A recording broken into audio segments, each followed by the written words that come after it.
नमस्कार दोस्तों, आप सभी का स्वागत है मेरे YouTube चैनल पे। आज मैं आपके लिए एक नई बुक लेके आया हूँ जिसका नाम है असुर। ये बुक मैंने गुजराती में पढ़ी है। ये बुक ओरिजिनली इंग्लिश में लिखी गई है। लेखक है आनंद नीलकंठन और इसका गुजराती अनुवाद किया है वर्षा पाठक ने। ये बुक रामायण पर बेस्ड है, पर रामायण से थोड़ी हटके है।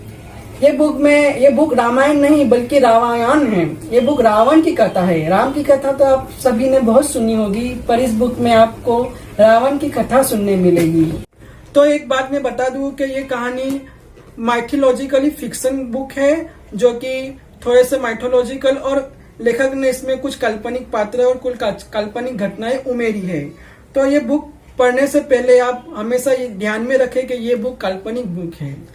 तो इस बुक में रावण के बारे में बताया गया है। तो इस बुक की कहानी कुछ यूं है कि रावण और राम का युद्ध खत्म हो चुका है और रावण रणभूमि में घायल पड़ा है और वहीं वो अपने बीते हुए दिनों को याद करता है और पूरी कहानी फ्लैशबैक में जाती है। इस बुक में समाज के दो वर्गों की बात है, एक देव समाज और एक असुर समाज।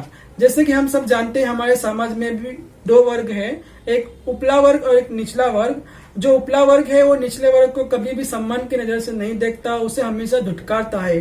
तो कुछ इसी तरह ही वर्गीकरण, समाज का वर्गीकरण दिखाया गया है। जो देव समाज है और जो असुर समाज को कभी भी सम्मान नहीं देता, उसे हमेशा धुटकारता है। इसी वजह से रावण बचपन में ही ठान लेता है कि असुर समाज के लिए कुछ करे और वो उनके लिए लड़े। और वो ऐसे करते हुए एक दिन वो लंका का राजा बन जाता है और असुर साम्राज्य का एक महान राजा बन जाता है। और इस बुक में दो मुख्य पात्र है, एक रावण और एक भद्र। भद्र जो है वो भी असुर समाज से है और रावण के विचार उसको बहुत प्रेरित करते हैं और रावण के लिए वो कुछ भी कर मिटने को हमेशा तैयार रहता है। अब रावण के महत्वाकांक्षा से वो रावण राजा तो बन जाता है, पर राजा बनने के बाद, धन संपत्ति का मालिक बनने के बाद उसमें अहंकार आ जाता है और ये अहंकार ही उसका विनाश का कारण है। और इस बुक में एक नई ट्विस्ट ये है कि इस बुक में सीता और रावण को पिता पुत्री का संबंध बताया गया है। जैसे कि हम सब जानते हैं वाल्मीकि रामायण या तुलसीदास जी के रामायण में हम सब जानते हैं कि रावण जो था वो सीता का हरण कर ले जाता है, उससे विवाह करना चाहता है। पर इस बुक में कुछ अलग ही है। इस बुक में वो सीता का पिता बताया गया है और उसे हमें अपनी बेटी के रूप में पाना चाहता है, पर सीता है कि उसे अपने पिता के स्वरूप में स्वीकार नहीं करती और राम को भुलाना नहीं चाहती। तो इस तरह राम और रावण के बीच युद्ध होता है और रावण की हार होती है और रावण पर राम का विजय होता है, बुराई पर अच्छाई का विजय होता है। तो अब इस बुक को आपको पढ़ना चाहिए कि नहीं, तो इसके बारे में मैं सब इतना ही कहूंगा।